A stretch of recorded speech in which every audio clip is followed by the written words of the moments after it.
김도 가족 여러분 안녕하십니까. 샘토지기 김덕겸 목사입니다. 오늘은 요한복음 8장 1절부터 20절까지고요. 오늘 본문 말씀은 예수님께서 예루살렘의 한 회당에서 말씀을 가르치고 계실 때에 사람들이 가늠하다가 현장에서 잡힌 여인을 데려왔고 그 여인을 가운데 두고 일어났던 여러 가지 일들을, 그리고 예수님의 말씀을 기록을 하고 있습니다. 8장 1절부터 5절에서 현장에서 잡혀온 여인을 두고 사람들이 정죄하는 모습을 볼 수 있습니다. 1절, 예수는 감람산으로 가시니라. 2절, 아침에 다시 성전으로 들어오시니 백성이 다 나오는지라 앉으사 그들을 가르치시더니. 3절입니다. 서기관들과 바리새인들이 음행 중에 잡힌 여자를 끌고 와서 가운데 세우고. 4절, 예수께 말하되 선생이여, 이 여자가 가늠하다가 현장에서 잡혔나이다. 5절, 모세는 율법에 이러한 여자를 돌로 치라 명하였거니와 선생은 어떻게 말하겠나이까. 예수님을 시험하기 위한 시도죠. 사실 서기관들과 바리새인들, 즉 유대교의 지도자들은 율법적인 관점을 가지고 여인을 바라보고 있었기 때문에 이미 율법적 해답을 가지고 있었습니다. 이렇게 물었던 것은 예수님을 시험하기 위한 것이었죠. 8장 6절부터 11절에서 예수님의 답이 기록이 되고 있습니다. 유대교 지도자들은 율법적 답을 가지고 예수님을 정죄하거나 시험하려고 시도했지만 예수님은 하나님의 기준, 하나님의 말씀을 이들에게 가르치고 있습니다. 6절, 그들이 이렇게 말하면 고발할 조건을 얻고자 하여 예수를 시험함이러라. 예수께서 몸을 굽히사 손가락으로 땅에 쓰시니. 7절, 그들이 묻기를 맞이 아니하는지라 이에 일어나 이르시되 너희 중에 죄 없는 자가 먼저 돌로 치라 하시고. 8절, 다시 몸을 굽혀 손가락으로 땅에 쓰시니. 9절입니다. 그들이 이 말씀을 듣고 양심의 가책을 느껴 어른으로 시작해서 젊은이까지 하나씩 하나씩 나가고 오직 예수와 그 가운데 섰는 여자만 남았더라. 10절, 예수께서 일어나사 여자 외에 아무도 없는 것을 보시고 이르시되 여자여, 너를 고발하던 그들이 어디 있느냐? 너를 정죄한 자가 없느냐? 11절, 대답하되 주여 없나이다. 예수께서 이르시되 나도 너를 정죄하지 아니하노니 가서 다시는 죄를 범하지 말라 하시니라.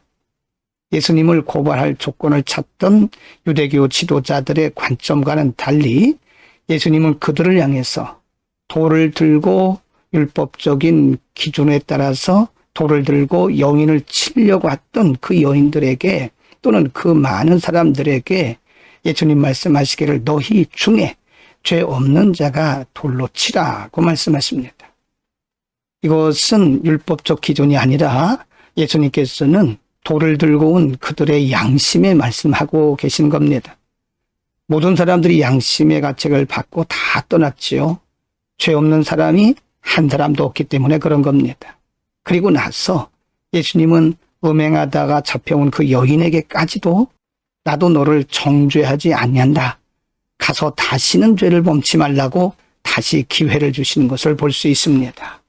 8장 12절부터 20절에서는 예수님께서 또 다른 복음의 내용을 가르칩니다. 가늠하다가 현장에서 잡힌 여인을 데리고 와서 정죄하려고 했던 그 사람들이 다 돌아가고, 또는 현장에서 잡혔던 그 여인도 돌아가고 나서 예수님께서 이제 많은 사람들에게 다시 복음을 전하고 계십니다. 12절, 예수께서 또 말씀하여 이르시되 나는 세상의 빛이니 나를 따르는 자는 어둠에 다니지 아니하고 생명의 빛을 얻으리라. 13절, 바리새인들이 이르되 내가 너를 위하여 증언하니 내 증언은 참되지 아니하도다. 14절, 예수께서 대답하여 이르시되 내가 나를 위하여 증언하여도 내 증언이 참되니 나는 내가 어디서 오며 어디로 가는 것을 알거니와 너희는 내가 어디서 오며 어디로 가는 것을 알지 못하느니라. 15절. 너희는 육체를 따라 판단하나 나는 아무도 판단하지 아니하노라. 16절. 만일 내가 판단하여도 내 판단이 참되니 이는 내가 혼자 있는 것이 아니요 나를 보내신 이가 나와 함께 계심이라. 17절. 너희 율법에도 두 사람의 증언이 참되다 기록되었으니 18절입니다. 내가 나를 위하여 증언하는 자가 되고 나를 보내신 아버지도 나를 위하여 증언하시느니라. 19절. 이에 그들이 묻되 내 아버지가 어디 있느냐? 예수께서 대답하시되 너희는 나를 알지 못하고 내 아버지도 알지 못하는도다. 나를 알았더라면 내 아버지도 알았으리라. 20절. 이 말씀은 성전에서 가르치실 때에 헌금함 앞에서 하셨으나 잡는 사람이 없으니 이는 그의 때가 아직 이르지 아니하였음이로라. 예수님은 계속해서 그들에게 나는 생명의 빛이다. 나를 따르는 자는 어둠에 다니지 아니한다. 그리고 생명의 빛을 얻을 것이라고 생명을 선포하고 있습니다. 율법적 기준에서 사람들을 정죄하고 판단하는 것이 아니라 예수님이 이 땅에 오신 것은 그런 사람들까지도 구원하기 위해서 오셨다고 하는 말씀입니다. 오늘은 가늠하다가 현장에서 잡혀온 여인과 또 그들을 율법적으로 정죄하면서 돌로 치기 위해서 왔던 사람들, 혹은 율법적 안목으로 예수님을 고발하고 시험하기 위해서 왔던 유대교 지도자들에 대해서 공부를 했습니다. 예수님은 모두 다 정죄하지 않으셨습니다. 여인을 정죄하기 위해서 데려왔던 유대인들에게는 양심의 말씀을 하셨고, 음행하다가 현장에서 잡혀온 여인에게는 나도 너를 정죄하지 아니한다. 가서 다시는 죄를 범하지 말라라고 말씀하신 것을 상고했습니다. 예수님은 이 모든 일련의 사건들을 통해서 생명을 주시기 위해서 이 땅에 오셨다는 사실을 증거하고 있습니다. 인간은 모두가 다 율법적 관점에서 보면 다 정죄를 받아야 되고 다 죄인입니다. 그러나 그것을 아시는 예수님께서 율법으로부터 또 율법의 저주로부터 인간을 구원하기 위해서 오신 겁니다. 그리스도께서 십자가를 지심으로써 우리의 모든 죄악들을 담당하신 거죠. 그러므로 이제 우리는 예수 그리스도께 나가고 우리의 죄들을 모두 예수 그리스도께 내려놔야 되는 겁니다. 예수님의 이름으로 우리는 죄사함을 받고 뿐만 아니라 영원한 생명을 얻게 되는 겁니다. 예수님을 이 땅에 보내주신 하나님의 사랑, 우리가 하나님을 알지도 못할 때, 우리가 하나님과 원수 되었을 때 예수 그리스도의 십자가를 통해서 우리의 모든 죄를 담당시키시고, 이제 그를 믿는 자는 누구에게나 값없이 구원과 영생을 주시는 겁니다. 예수 그리스도만이 오직 생명이시고 예수 그리스도만이 우리의 소망이신 겁니다. 오늘도 그리스도 안에서 예수님을 전하는 복된 하루가 되기를 축복합니다. 기도하겠습니다.